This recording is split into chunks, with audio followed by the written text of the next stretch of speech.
So, Legend of the Sea Devils has just happened. Now, if you're, subscribed, you'll know that I haven't always been like 100% fond of previous episodes and a lot of the Chibnall specials. And it probably helped that I kept my expectations quite low. Is it perfect? No. Is it pretty damn good? Yeah, I'd say so. So, let's talk about some positives. I know there'll be some people that will be quite disappointed with the way Thasmin was handled. I thought it was quite good. I think there were many ways to handle it well, and obviously, we'll get some more stuff about it in the centenary. But overall, I think they did it in quite an emotional, impactful, but also quite real way.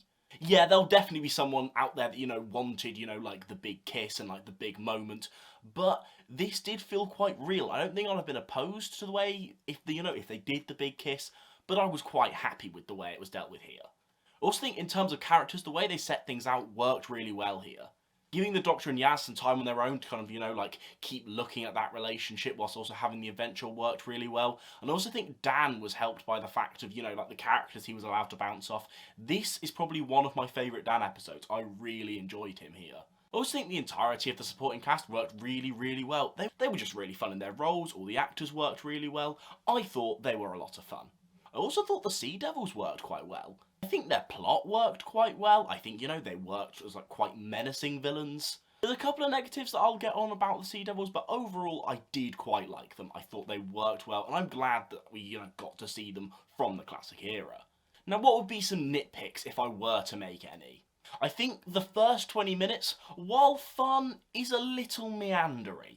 It's one of those things where the story is set up very oddly, where we find out, the Sea Devils are our threat very early on in the story, yet the actual stakes and the scenario that we find ourselves in, we don't really know why we care until over halfway through the episode, which feels a bit like, where are we going with this? Why do we have to care about this? Which then makes it especially odd when kind of the end plot is the world's gonna end, and we're kind of like, well, no, it's not. I think Chris Chibnall who needs a little bit more of a back because there's a lot of just everything's going. Ugh. That can work very well. Stolen Earth, Journey's End. It builds to that. You get that when it's just well, we've had no stakes for 20 minutes and now the world's going to end. Let's talk about the Sea Devils a little bit again because I liked them. But their design, I liked the design, but it kind of meant that it, they couldn't animate their faces properly, and it distracts me less with things like the Jadoon, because that's kind of quite a fleshy thing. Whereas because the Sea Devil mask feels not particularly fleshy, then when it moves a little bit, it just doesn't feel real. I'm taken out of the moment because I don't believe what I'm seeing in front of me. But overall, what I wanted out of this episode was some fun Easter fun. I compared it to the 10th Doctor Easter special at the time, but even if you were to slot this into a series, I just kind of wanted something, an adventure that was just fun, had a good time, you can just put on and relax to, before we kind of get, the deep, probably likely sadness of, the centenary special. Is it flawed? Yes. Do you get a lot of those fun moments, and is this a very rewatchable episode? I would say so. Now can we talk about that next time? I've got to try and stop myself getting hyped. That looks incredible.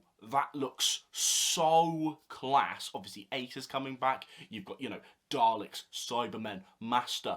The Cybermen and the Master. Again, I didn't think of that. I didn't think of that. They're pairing those two up again. It looks so cool. Kate Bridge Stewart. I know I've said Ace, but Ace. It looks so cool, but I've been burned by Chris Chibnall finales before. I need to learn my expectations. Probably not anytime soon, but I'll likely make a video about the centenary. There'll be multiple videos about the centenary. What am I saying? I'm going to milk that thing for views. Thank you guys so much for watching. It actually means a ton. If you want to see who I think the 14th Doctor is going to be, you can click the video here. Thanks for watching, and I'll see you next time.